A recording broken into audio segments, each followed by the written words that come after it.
मैनपुरी की लोकसभा सीट एक तरह से समाजवादी पार्टी की पारिवारिक सीट है। मुलायम सिंह यादव के निधन के बाद समाजवादी पार्टी ने मुलायम सिंह के परिवार के ही सदस्य को यहां से टिकट दे दिया। उपचुनाव हो रहा है और अखिलेश यादव की पत्नी डिंपल यादव को यहां से कैंडिडेट बनाया। लेकिन क्या अखिलेश और डिंपल मुलायम सिंह यादव की विरासत को मैनपुरी में संभाल पाएंगे, बचा पाएंगे? यह बड़ा सवाल तब से उठ गया जब से बीजेपी ने मैनपुरी के लिए अपना कैंडिडेट घोषित किया। और यह वो कैंडिडेट है जिसकी वजह से डिंपल के लिए मैनपुरी में जीतना आसान नहीं होगा। अच्छा, बहुत लोग सोच रहे थे बीजेपी जो है वो अपर्णा यादव को उतार देगी। बीजेपी ने खेल कर दिया, उसने अपर्णा यादव को टिकट नहीं दिया। किसको दिया?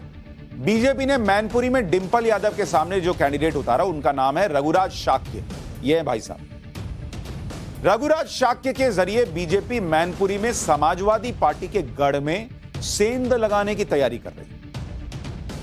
अब आप कहेंगे अपर्णा को दे देते, परिवार की लड़ाई होती, हो सकता है अपर्णा जीत जाती। लेकिन बीजेपी का कैलकुलेशन कुछ और है। आज वो मैं आपको डिटेल में समझाता हूं कि क्यों चांसेस बताए जा रहे हैं कि हो भी सकता है कि डिंपल यादव हार जाए। बीजेपी ने कैंडिडेट उतारने में जातिगत समीकरण का ध्यान रखा, क्योंकि मैनपुरी में बड़ी संख्या में शाक्य वोट भी है।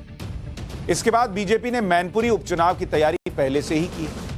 तब डिंपल यादव का नाम भी नहीं आया था। बताया तो यह भी जा रहा है कि मुख्यमंत्री योगी आदित्यनाथ भी मैनपुरी लोकसभा और रामपुर विधानसभा में प्रचार के लिए जा सकते हैं। अच्छा, अगर अपर्णा यादव को टिकट देते तो यह होता कि परिवार को लड़ा रहे।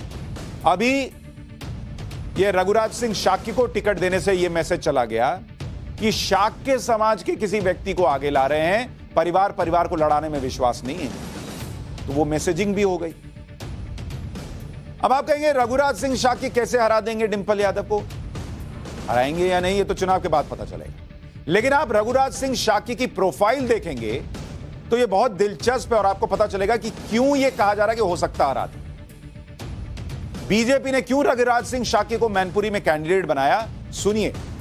रघुराज सिंह शाक्य अखिलेश यादव के चाचा शिवपाल यादव के करीबी हैं। तो बीजेपी ने अखिलेश के चाचा के करीबी को टिकट दिया है। रघुराज सिंह शाक्य शिवपाल की पार्टी पीएसपी के प्रदेश उपाध्यक्ष रह चुके हैं। इटावा से समाजवादी पार्टी के टिकट पर 1999 और 2004 में सांसद रह चुके हैं।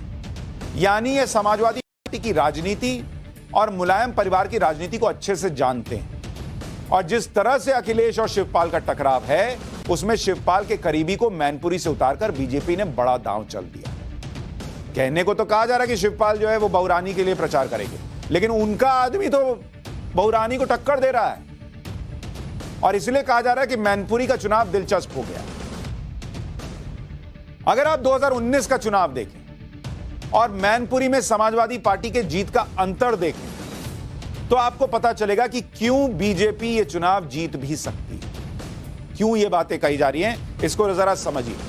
जिस मैनपुरी सीट की बात कर रहा हूं, उत्तर प्रदेश के लिहाज से यह बहुत इंपॉर्टेंट सीट है, क्योंकि अखिलेश यादव अगर पिता की विरासत नहीं बचा पाए तो क्लियर मैसेज चला जाएगा कि यह तो बहुत बुरी हालत में। और 2024 के लिए बीजेपी यूपी में पहले से ही फ्रंट फुट पर होगी, अभी भी रहती है लेकिन और फ्रंट फुट पर। मैनपुरी में 2019 में जीत का अंतर कितना था? जीत का अंतर था उस वक्त 94,389 वोट। 2019 के लोकसभा चुनाव का बता रहा हूं, मुलायम सिंह यादव चुनाव लड़ रहे। उस वक्त समाजवादी पार्टी 94,000 वोट से जीती मैनपुरी की सीट। अब आप कहेंगे ये तो अच्छा खासा मार्जिन है। रुकिए, 2014 की इसी सीट पर जीत का अंतर समाजवादी पार्टी के लिए था 3,64,666 वोट। अब आप सोचिए, जो चुनाव मुलायम सिंह यादव लड़ रहे हैं, जो चुनाव मुलायम सिंह यादव ये कहते हुए लड़ रहे हैं कि ये उनका आखिरी चुनाव होगा और इसलिए बीजेपी ने वहां अपने प्रचारक तक नहीं भेजे, स्टार प्रचारक तक। बीजेपी का कोई बड़ा नेता पर 2019 में प्रचार करने नहीं गया। उसके बावजूद जो जीत का मार्जिन है वो आप देखिए, 3,64,666 वोट से घटकर मात्र 94,389 रह गया। यानी मैनपुरी में मुलायम सिंह यादव के जीवित रहते ही बीजेपी ने जीत का अंतर बहुत कम कर दिया। और यह भी याद रखिए कि वहां बीजेपी ने अपने स्टार प्रचारक नहीं उतारे मुलायम सिंह जी के लिए, बोला कि अच्छा चलिए आखिरी चुनाव है, आप जीतिए। कैंडिडेट उतारा लेकिन उसको बहुत समर्थन नहीं मिला कि हम बड़े नेता जाएं प्रचार करें। और बीएसपी और समाजवादी पार्टी चूंकि मिलकर लड़ रहे थे तो बीएसपी का कैंडिडेट नहीं था, उसके बावजूद जीत का मार्जिन कहां 3 लाख से घटकर 90,000 पर आ गया। लेकिन अब लोग कह रहे हैं कि जब मुलायम सिंह नहीं है और बीजेपी ने ऐसा कैंडिडेट उतार दिया है जो शिवपाल यादव का करीबी रहा है और समाजवादी पार्टी की राजनीति को समझता है, उस समाज से आता है जिस शाक्य समाज जहां पर जिनका बड़ा वोट बैंक है वहां पर, तो समाजवादी पार्टी के लिए बड़ी चुनौती होने वाली है। और डिंपल यादव की जीत आसान नहीं है, क्योंकि बीजेपी को मैनपुरी में डिंपल यादव और अखिलेश यादव के लिए कड़ा मुकाबला बनाने के लिए अब कितना वोट चाहिए आप देखिए ना भाई। मुलायम सिंह के रहते जीत का अंतर 94,000 है। अब अगर बीजेपी को 95,000 एक्स्ट्रा वोट मिल जाए, अगर मान लें कि सारा समीकरण वैसे ही बैठा, तो बीजेपी को मात्र 95,000 वोट और चाहिए। अगर ये मान रहे हैं कि डिंपल यादव को भी उतना ही वोट आ जाएगा जितना मुलायम सिंह जी को आया, तो अब ये 95,000 वोट कहां से लाएगी बीजेपी भाई, कैसे आएगा? ये भी बीजेपी को दिख रहा है, इसलिए उन्होंने कैंडिडेट उतारा। इसको समझने के लिए कि ये 95,000 वोट कहां से आएंगे, जो मैनपुरी की लोकसभा सीट है, मैनपुरी लोकसभा, उसके अंदर जो विधानसभा की सीटें हैं उनको समझना होगा। और विधानसभा सीट के कैलकुलेशन से आपको पता चलेगा कि ये 95,000 वोट कहां से आएंगे। 5 विधानसभा आती है मैनपुरी लोकसभा सीट के अंदर, 5 विधानसभा। इस बार के विधानसभा चुनाव को अगर आप देखें जो अभी हुआ, तो इन 5 में से 3 जो है वो समाजवादी पार्टी ने जीती और 2 बीजेपी के पास। 5 में से मैनपुरी बीजेपी के पास विधानसभा सीट, भोगांव बीजेपी के पास, किशनी समाजवादी पार्टी के पास, करहल समाजवादी पार्टी के पास और जसवंत नगर समाजवादी पार्टी के पास। करहल से कौन जीता है? अखिलेश यादव। तो अगर इसको आपको लिख के बता दूं तो यहां 5 सीटें हो गई मैनपुरी, ये बीजेपी के पास, भोगांव ये बीजेपी के पास, किशनी ये भी समाजवादी पार्टी के पास, और करहल ये समाजवादी पार्टी के पास, और जसवंत नगर जहां से शिवपाल यादव जीते हैं, अखिलेश यादव के चचा, वो भी समाजवादी पार्टी के पास। अब सबसे इंपॉर्टेंट क्या है? जसवंत नगर का विधानसभा का रिजल्ट। ये जो सीट है ये बहुत बड़ा खेल कर सकती है। इसका रिजल्ट 2022 का जसवंत नगर का देखिए क्या रहा। शिवपाल को कितने वोट मिले? शिवपाल यादव को वोट मिले 1,59,000 और बीजेपी को यहां पर वोट मिले थे 68,000, 68,000 विधानसभा। अब अगर शिवपाल यादव का बेहद करीबी वहां से चुनाव लड़ रहा और शिवपाल यादव न भी बोले, इशारों में भी काम हो, तो बीजेपी, मैंने आपको बताया था कितना चाहिए वोट, 95,000 और चाहिए अगर सब कुछ समीकरण पिछले जैसा रहता है। तो 1,59,000 में से 95,000 खींचना शिवपाल यादव की सीट पर उनके अपने करीबी के लिए कौन सी मुश्किल बात है। मैनपुरी सीट वैसे तो समाजवादी पार्टी का गढ़ है, लेकिन आंकड़े बता रहे हैं कि अपने गढ़ में समाजवादी पार्टी की पकड़ लगातार कमजोर हुई है। आप देखिए क्यों कहा जा रहा है कि डिंपल यादव हार सकती हैं।